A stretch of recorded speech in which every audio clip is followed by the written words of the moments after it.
Bismillahirrahmanirrahim. Alhamdulillahilladzi ja'ala lana ma'asifatil kamaliyah. Asyhadu an la ilaha illallah wahdahu la syarika lah. Alladzi khassa man syaa'a min ibadihi bil mahasin al-muhtiyah. Wa asyhadu anna sayyidana wa maulana Muhammadan abduhu wa rasuluh alladzi khassahu Allah ta'ala bi jami'i kamalatil 'ubudiyyah. Wa sallallahu ala sayyidina Muhammadin alladzi manna ta'ala qalbahu sallallahu alaihi wasallam min jalalil 'ala jalla wa 'ala wa 'ayyanahu sallallahu alaihi wasallam min jamalil asma. Sallallahu alaihi wasallam masruran wa ala alihi wa sahbihi wasallim ala nabihi wa khairal bariyah. Subhanakallahumma rabbana la ilma lana illa ma 'allamtana innaka antal alimul hakim. Wa tub 'alaina innaka antat tawwabur rahim wa taqabbal minna innaka antas samiul 'alim wa 'allimna min ladunka 'ilman nafi'an ya dzal jalali wal ikram.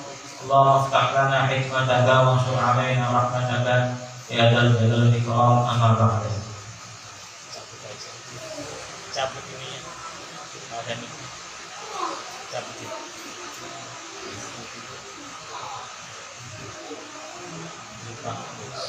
Bukan ada nih, cabut aja.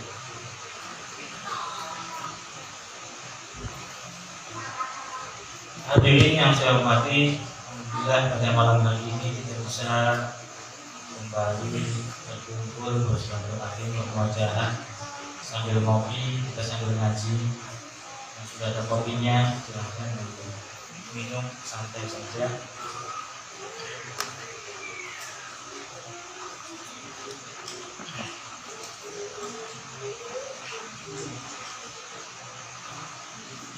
Setelah sekian lama kita istirahat, tidur, alhamdulillah malam ini kita bisa kembali melanjutkan pengajian kita, kitab Nasalahul Ibad. Cuman saya mau melanjutkan saja. Kalau yang jamaah yang belum yang bolong-bolong kitabnya silahkan bisa, karena terakhir pertemuan kita kalau nggak salah makalah beberapa itu. Makalah yang berapa? Yang ke-30 apa? Yang ketiga. Kalau nggak salah. Cuman saya sudah bikin videonya. Jadi kalau mau mengunduh silakan di YouTube saya itu sudah ada makalah-makalah mulai dari perkembangan awal sampai terakhir sampai sekarang. Jadi sekarang kita masuk makalah yang kelima. Ya. Perkembangan dari yang pertama sampai yang keempat berarti itu ada semua di YouTube saya. Saya rangkum mulai perkembangan lembaga sunai dan konsultasi belum kepikiran waktu itu, jadi belum saya rekam. Terus yang berikutnya saya sengaja malam hari ini tampil agak berbeda. Saya nggak pernah pakai imamah sebelumnya. Ini imamah, sorban itu imamah. Ya sunnah, pakai imamah itu sunnah sebenarnya. Sunnah. Cuman sebenarnya motifnya bukan hanya sekedar menjalankan kesunatan, tapi ini hanya untuk memberikan kabar atau informasi kepada jamaah sekalian bahwasanya imamah atau apa kalau diniati sebagai kesunahannya dapat pahala memang betul, tapi itu bagi diri sendiri. Problemnya banyak sekali orang-orang yang tertipu dengan imamah, tertipu dengan penampilan, tertipu dengan performance. Pokoknya asal pakai jubah, kemudian pakai sorban, semakin gede datanya, dianggapnya semakin banyak ilmunya, semakin alim. Ya padahal nggak seperti itu juga. Ini hanya sebatas penampilan fisik saja. Kalau setengah juga bisa pakai imam, pakai sorban. Saya sebenarnya tadi mau sekalian pakai gamis, kan masih belum ini. Ini aja pakai masih gede-gedein. Gede-gede. Sebenarnya enggak ya karena enggak biasa. Mudah-mudahan setelah ini jadi biasa. Karena enggak biasa saja. Cuma kayak tadi, kalau niat kita memang hanya sekedar menjalani kesunahan itu bagus. Ya, tapi kalau kemudian niat untuk menjadi diri kita lebih terlihat pada orang lain agar terlihat lebih hebat, ya, ini yang keliru. Jadi memang ada di niat kita. Malah sebenarnya malam itu lengkap sih, pakai berbagai macam budaya ya.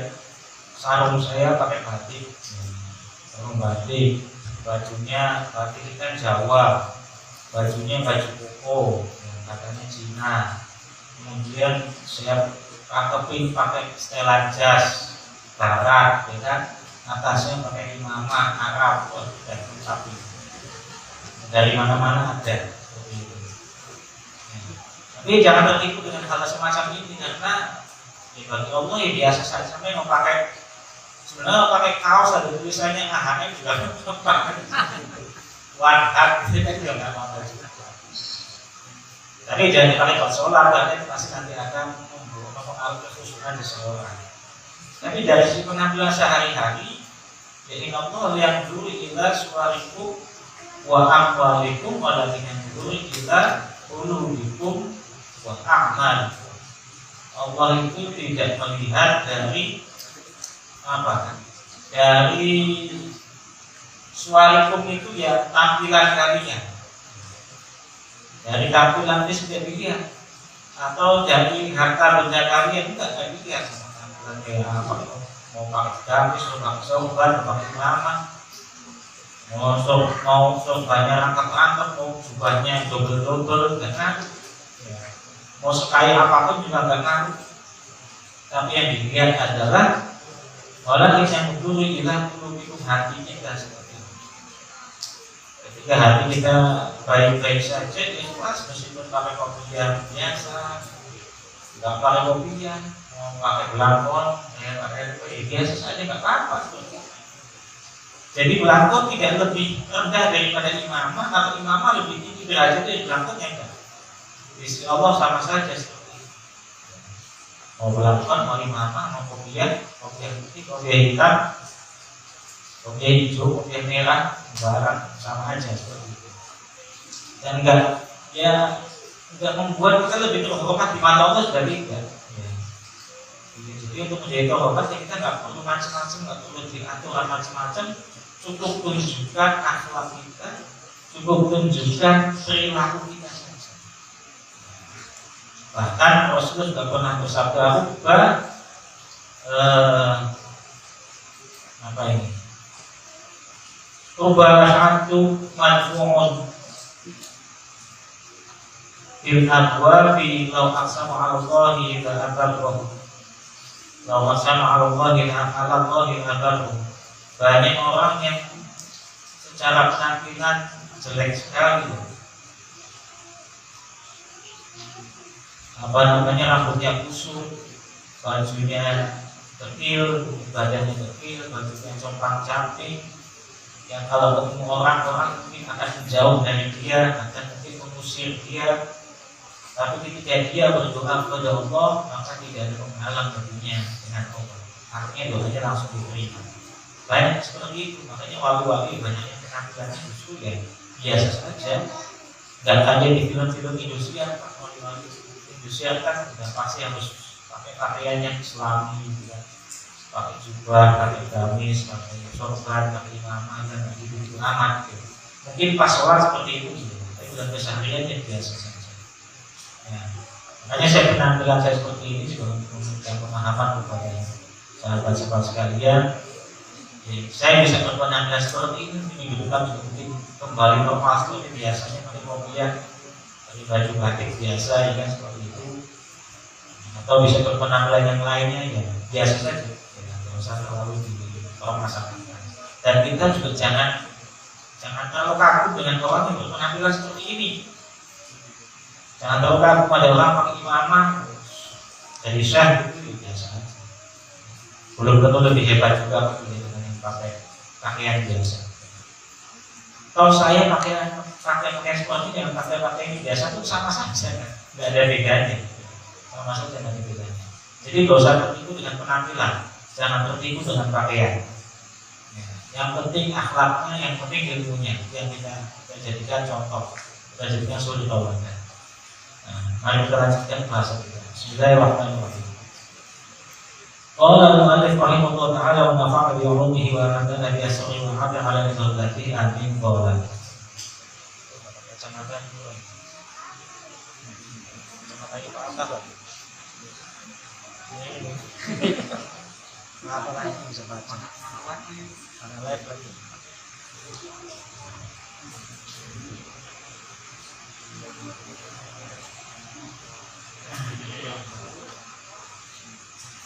Bismillahirrahmanirrahim.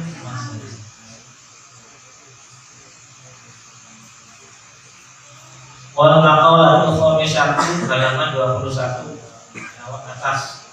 Maqalatul khamisatu. Maqalah yang keempat, yang ketiga, yang kedua, yang pertama bisa dilihat di YouTube saya. Sama saja. Wal maqalatul khamisatu, maqalah yang kelima, an Abi Bakar As-Siddiq, dari sahabat Abu Bakar As-Siddiq. Ini bukan namanya sahabat Rasulullah yang paling dekat. Sahabat Rasulullah yang pertama. Kalau dia semoga meridai sama Allah anhu kepada Abu Bakar As-Siddiq. Annahu sesungguhnya Abu Bakar As-Siddiq Allah berkata, Abi Bakar As-Siddiq sahabat Rasulullah radhiyallahu anhu, beliau pernah berkata demikian. Arba'atun tamamuha bi arba'atin. Tamamus sholati bisajdatai sahwi wa tamamus shaumi bisadaqatil fitri wa 'alal ladzina yudhiqunahu fidyatun ta'amu miskin wa tamamul haji bil fidyati. Wa tamamul imani bil jihadi. Ini kayaknya panjang nih. Kayaknya nggak cukup nih. Kalau dibaca semuanya takut tubuhnya bunyi. Tapi nggak usah semuanya ini, yang atasnya aja. Sahabat Abu Bakar pernah berkata, beliau berpesan kepada kita, arba'atun, ada 4 minal khisali dari beberapa perkara. Tamamu akan tetapi sempurna yang arba'ah, yang mana 4 hal tadi bisa sempurna di arba'atin dengan 4 minal umuri dari beberapa perkara yang lain. 4 perkara bisa sempurna dengan perkara yang lain. Apa itu? Yang pertama, tamamus sholati, sempurnanya sholat, utawi sempurnanya sholat bisa diatai sujudi, dengan 2 sujud, bisa jatai sahwi, dengan 2 sujud sahwi. Sholat bisa sempurna dengan 2 kali sujud sahwi. Apakah semua sholat seperti itu? Tentu tidak. Maka keterangannya bisa dikatakan khina wujudi sabab sujudi, ketika adanya sebab untuk melakukan sujud. Contohnya karena beliau qaulihi, seperti memindah rukun qaulihi an mahalihi, dari tempatnya rukun qauli. Saya baca dulu deh, nanti baru saya terangkan. Wadalika, dan sebagaimana rukun qauli naqlil qaulihi imma ayyakuna, ada kalanya ada apa al-maqul yang dipindah itu adalah ruknan berupa rukun, au ba'don atau sunnah af'an, au hayatan atau sunnah hayatan. Faruknu, maka utawi rukun, maka ketika itu suatu rukunnya sujud, maka sujud siapa orang tadi musolli linaklihi, karena memindah rukun tersebut mutlakon dengan mutlak. Wal waktu utawi sunnah af'an, ingkana jika ada atau af'an tasawuf dan berupa tasawuf awal yang pertama, kadalika, maka sebagaimana nakuli rukunin tadi, maka dia sujud sahwi.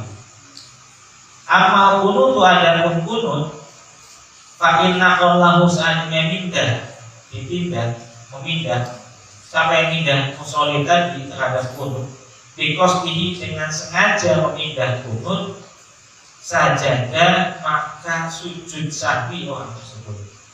Au bikosdihi atau jika memindahnya karena untuk sengaja berzikir, fala maka tidak perlu sujud.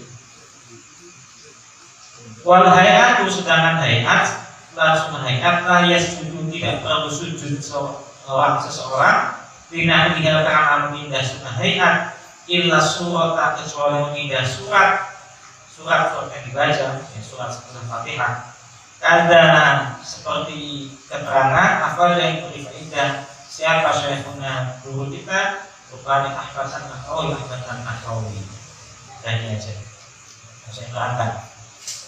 Jadi menurut Al-Baqir As-Siddiq 4 perkara yang bisa sempurna dengan 4 perkara yang lain. Yang pertama itu berupa sholat bisa sempurna dengan sujud sahwi jika ada hal-hal yang diperlukan untuk sujud sahwi.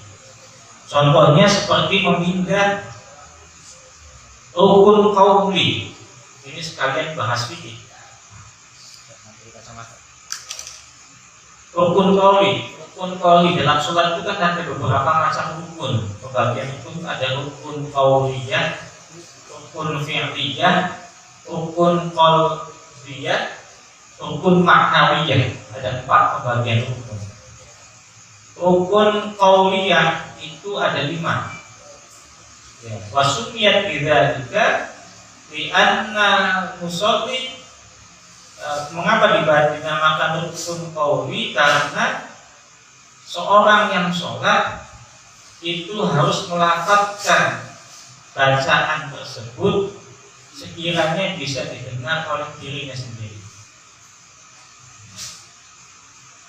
Jadi rukun qauli itu rukun yang berupa bacaan, rukun yang harus dibaca pada saat sholat. Kalau tidak dibaca maka sholatnya batal. Apa contoh rukun qauli? Ada 5. Yang pertama takbiratul ihram. Itu rukun qauli. Ya.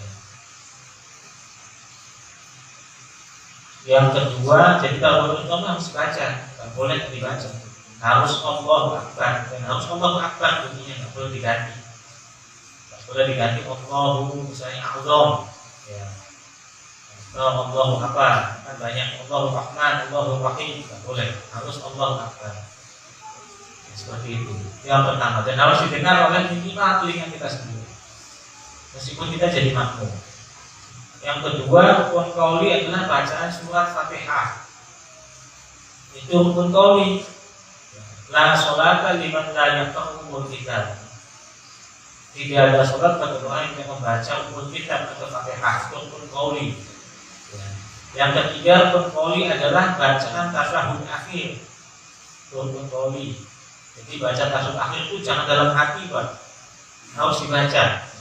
Mulut kita harus berkomat kamit, mulut kita harus bergerak-gerak dan keluar suaranya sekiranya telinga kita mendengar apa yang kita baca. Ya, kalau kencang-kencang yang penting telinga kita dengar gitu. Kecuali jadi imamnya harus kencang.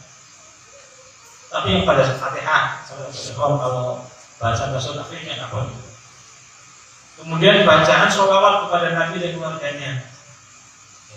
Allahumma sholli ala sayyidina Muhammad wa ala ali sayyidina Muhammad kama shallaita ala sayyidina Ibrahim dan seterusnya. Itu harus dibaca pada saat tasyahud akhir. Kalau boleh nggak dibaca. Kalau nggak dibaca berarti ujungnya kurang. Kalau ujungnya kurang berarti sholatnya nggak sah. Dan yang terakhir yang kelima boleh adalah bacaan salam yang pertama. Assalamualaikum warahmatullahi wabarakatuh. Itu rukun qauli. Qauli yang bacaan harus dibaca. Ada lagi rukun fi'liyah, rukun yang sebangsa gerakan, berdiri, rukun, tumaninah, iktidal, tumaninah sujud, duduk datar, bersudah seterusnya. Itu rukun fi'liyah, rukun yang sebangsa gerakan. Ada rukun qalbiyah, rukun yang sifatnya dalam hati. Apa itu sunnah? Niat. Niat itu adanya di dalam hati. Mahal niat fil qalbi, ada dalam hati. Kalau kita melafazkan usolli fardhu isya'i itu bukan niat, tapi talaffuzun niat, melafazkan niat kita. Karena niat adanya dalam hati kita. Jadi yang kita baca usolli itu bukan niat sebenarnya, tapi melafazkan niat. Dan perlu atau tidak melafazkan perlu. Agar apa? Agar menguatkan niat kita. Dan untuk menghindari potensi lupa sholat apa. Sholat kadang-kadang saya kalau selesai usul di fardu isyai, begitu terucap isyai, kan ingat oh iya, ini waktunya subuh. Ini langsung dalam hati bisa saya niatnya sholat isya. Jadi yang penting di dalam hati, tapi melafazkannya juga penting, perlu agar menguatkan niat yang ada di hati kita. Kapan? Niat kita apa? Saat takbir ihram, begitu sholat fardu isyai atau rakaat di mustaqbil dzati ada makmum lillahi ta'ala, itu belum niat. Ternyata pada Allahu Akbar, dan Allah itu hati kita niatkan hal yang sama dan seterusnya. Itu rukun yang ada dalam hati. Yang terakhir rukun maknawiyah, itu berupa tertib, ya tertib kawalian, ya kan, berurutan, itu namanya rukun maknawi. Nah, seseorang itu harus sujud sahwi atau sunnah sujud sahwi suatu ketika dia memindah rukun qauliyah. Memindah rukun qauliyah. Contohnya baca Fatihah, ia baca pada saat sujud, baca Fatihah lagi. Itu namanya memindah rukun qauliyah. Saya sengaja saya baca bahwa kita tambahan kitab Al-Aham, namanya Mukhtasarnya kitab Al-Riwayat, untuk menjelaskan tentang masalah sujud sahwi ini. Biar lebih detail. Karena kalau ini kita tasawuf, bahasan fikihnya hanya sekilas saja. Nah, kalau memindah rukun qauliyah, wa dzalika imma yakuna al-maqbul ruknan aw ba'dan aw ghanatan. Sebagaimana kita sujud sahwi ketika kita salah menempatkan rukun qauliyah atau mindah rukun qauliyah, pun demikian kita sujud sahwi ketika kita memindahkan sunnah ab'ad atau bahkan sunnah hayat. Sunnah hayat itu dengan gampang. Sunnah hayat itu tidak perlu sujud sebenarnya, kecuali sujud sahwi kecuali kita baca surat salah. Maksudnya salah itu pindah surat. Baca surat kita pada saat sujud pertama, rakaat pertama sujud. Ingat nanti rakaat kedua saya baca surat apa ya? Agak lupa dibaca pada saat sujud. Nah, itu termasuk memindahkan bacaan surat. Itu disunahkan kita untuk sujud sahwi. Nah, kalau sunnah ab'ad, contohnya sunnah ab'ad itu kita meninggalkan sunnah ab'ad, misalnya tahiyat awal. Tahiyat awal itu hukumnya sunnah. Nah, artinya apa? Kalau atau seandainya kita lupa tidak melakukan tahiyat awal, maka sholat kita tetap sah. Kita ingat tahiyat awal setelah pada tahiyat akhir kita tidak tahiyat awal, kita ingat. Ya. Kita tidak perlu menambahkan rukun lagi, cukup sujud sahwi saja. Kalau dengan lupa rakaat, kita rukun. Nah, itu harus nambah rukun, nambah satu lagi. Dengan ingat ketika rakaat terakhir sholat dengan harus sholat isya itu 4 rakaat, kok 3 rakaat. Lalu sudah tahiyat akhir. Maka itu tidak bisa dengan sujud sahwi. Maka harus bangun menggenapi jumlah rukun yang kurang tadi. Tapi kalau tahiyat awal perlu kamu lagi kemudian tahiyat tidak perlu seperti itu. Ya. Tapi cukup diganti dengan sujud sahwi saja tahiyat awal. Pun demikian dengan kunut. Kunut pun sama, itu sunnah ab'ad. Ya. Jadi nggak kunut juga nggak apa-apa sebetulnya. Ya, nggak apa-apa. Kemudian itu salah satu dua itu contoh sunnah. Ada beberapa sunnah ab'ad di sini juga dicontohkan. Ya.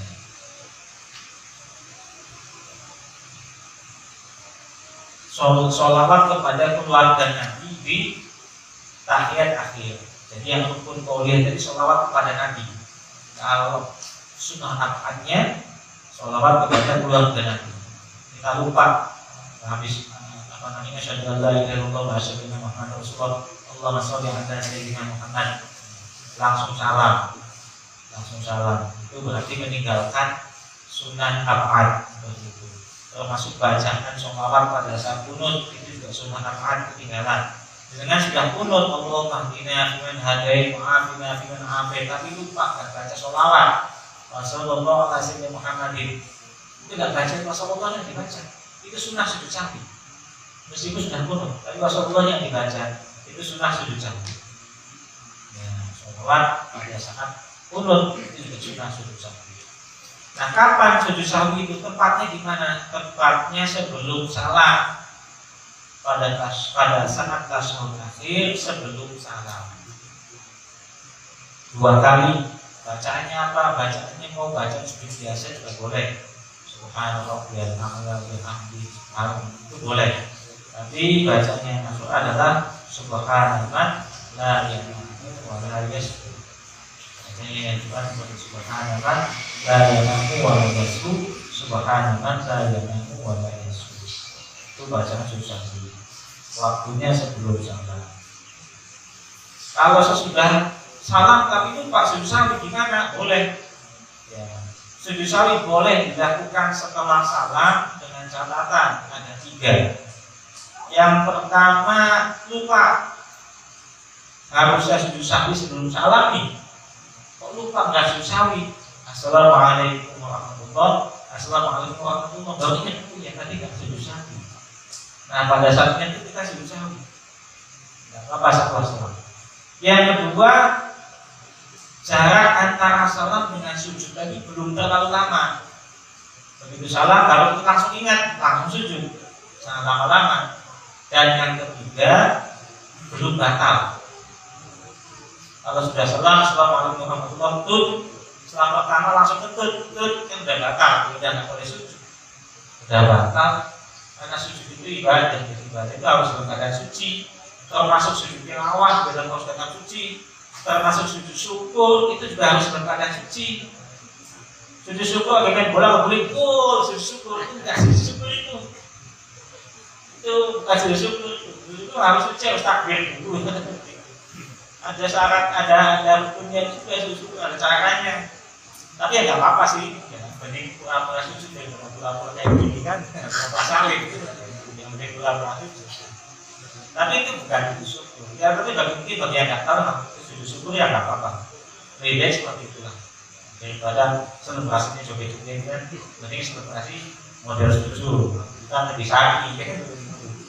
Selebrasi model sujud. Dia sudah mengkaji suci. Nah problemnya kalau kita sujud sahwi setelah salam itu adalah kalau kita jadi imam, takutnya jamaahnya tidak sujud. Karena yang namanya sujud sahwi itu sunnah, kecuali bagi jamaah, kecuali bagi makmum. Sujud sahwi itu sunnah, kecuali bagi makmum. Ketika tidak imamnya sujud sahwi, maka makmum harus sujud sahwi. Wajibnya bagi makmum. Meskipun makmumnya masuk, kalau masalah imam kita tiba-tiba sujud, tetap sujud. Jadi problem kalau sujudnya setelah salam, kalau udah salam makmumnya udah nggak usah sujud dah. Ya. Takutnya salam makmumnya berlanjut kan? Repot lagi. Kalau salah sendirian apa? Karena sujud ini penting, problem. Ya. Jadi makmumnya nggak tahu udah bangun. Jadi sujud sahwi wajib bagi makmum. Secara umum sunnah, dengan sholat sendirian lupa sunnah sujud sahwi. Dengan jadi imam lupa sunnah sujud sahwi. Tapi kalau jadi makmum lihat imamnya sujud, ya wajib sujud. Kalau nggak sujud, sholatnya batal. Jadi dia tahu. Itu baru sujud sahwi aja dan bulat aja. Karena sunnah ada banyak. Bagaimana kalau sujud tilawah? Imamnya sujud dengan sujud atau tidak misalnya. Kalau kunut, imamnya nggak kunut, dengan main kunut itu boleh atau tidak itu juga problem nanti pembahasannya. Bukan di sini, bukan pengajian ini pembahasannya. Nanti kalau pas, tapi kalau pas depan ada nanti kita bahas seperti itu. Pas depan ada nanti kita bahas. Nah, kayak ini kan pas kita bahas Taman musolati bisa datang sahwi, sempurnanya sholat dengan 2 sujud sahwi. Ya, sekarang kita bahas masalah sujud sahwi. Nah, kunut ini bahasa kunut. Amal kunut fa inna lahu bi qasdihi sajadan aw bi qasdi dzikri fa. Kita misalnya memindah kunut karena lupa atau sengaja, ya. Sengaja memindah kunut misalnya, itu maka sunnah bagi kita sujud sahwi. Tapi kalau kita memindah lafaz kunut pada saat sujud, kita baca lafaz kunut Allahumma hdini fiman hadait wa afini fiman afait wa tawallani fiman tawallait wa barik fiman atait wa qini bi rahmatika syarra ma qadait wa annaka taqdi bil haqqi wa yuqda 'alaik wa inna la tu'minu isman hatta ta'ala 'alaik wa lakal hamdu 'ala ma qadait wa lakal syukru 'ala ma an'amta 'alaik astaghfiruka wa atubu ilaik astaghfiruka min kulli dhanbin wa khati'atin wa atubu ilaik wa atubu ilaika wa la tawakkal 'alaik. Panjang, kunut yang panjang, niatnya zikir dan doa. Itu malah nggak usah sujud sahwi, niatnya nggak usah. Kalau kita pada saat sujud, karena sujud kan memang pas waktu terdekat kita dengan Allah kan pas sujud. Di sini kita hanya niat. Kalau kita dzikri, kalau kita niat mengingat Allah, tadi doa dan segala macam, maka fala tidak perlu sujud sahwi. Tapi kalau niatnya untuk sekedar pindah saja ya sujud sahwi, ini nggak mungkin. Kecuali kita sedang lupa nggak kunut sujud sahwi. Kalau udah kunut kita pada saat sujud kita membaca lagi misalnya, nah itu tidak apa-apa, artinya tidak perlu bagi kita untuk melakukan sujud sahwi. Wal hayatu la yasjudu binaqliha illa suratan. Kalau sunnah hayat tidak perlu kita membaca, tidak perlu kita sujud sahwi kecuali pada saat kita membaca surat atau memindah surat, memindah surat dibaca tidak pada tempatnya, maka sunnah bagi kita untuk melakukan sujud sahwi. Itu sujud sahwi. Atau pada saat lupa bilangan rakaat itu juga sujud sahwi. Kita rakaatnya sudah 3 atau 4, maka ambil yang paling yakin. Yang paling yakin itu yang mana? Yang paling yakin di sini yang paling kecil. Karena yang paling kecil sudah pasti dilakukan 3 atau 4. Kalau 4 kan ada potensi belum, dan kalau 3 sudah pasti iya. Maka ambil yang 3. Setelah itu kalau ingat sebenarnya tadi 3 apa? Sujud sahwi di situ. Sujud sahwi. Itu sholat kita akan sempurna selain ini kita akan melakukan kelalaian yang tadi kemudian kita tambah, kita kita perbaiki, kita sempurnakan dengan 2 kali sujud sahwi.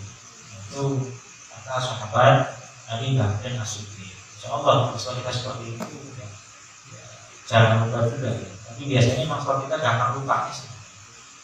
Kita terutama lupa kepada Allah, tapi ingat kepada yang lain. Sholat harus mengingat Allah, tapi malah ingat yang lain-lain. Biasanya kita seperti itu. Ingat angsuran, ingat cicilan, ingat jemuran, ingat watama usomi aisomi Ramadana bi shadaqatil fitri. Ya, salah 10. Dan melanjutkan di pertemuan yang akan datang saja. Wallahu a'lam bishawab. Bismillahirrahmanirrahim. Rabbi fanfa'na bi barakatihim wa ila husna bi hurmatihim wa amitna fi tariqatihim wa mu'afati minal fitani. Rabbi fanfa'na bi barakatihim wa minal husna bi hurmatihim wa amitna fi tariqatihim wa mu'afati minal fitani.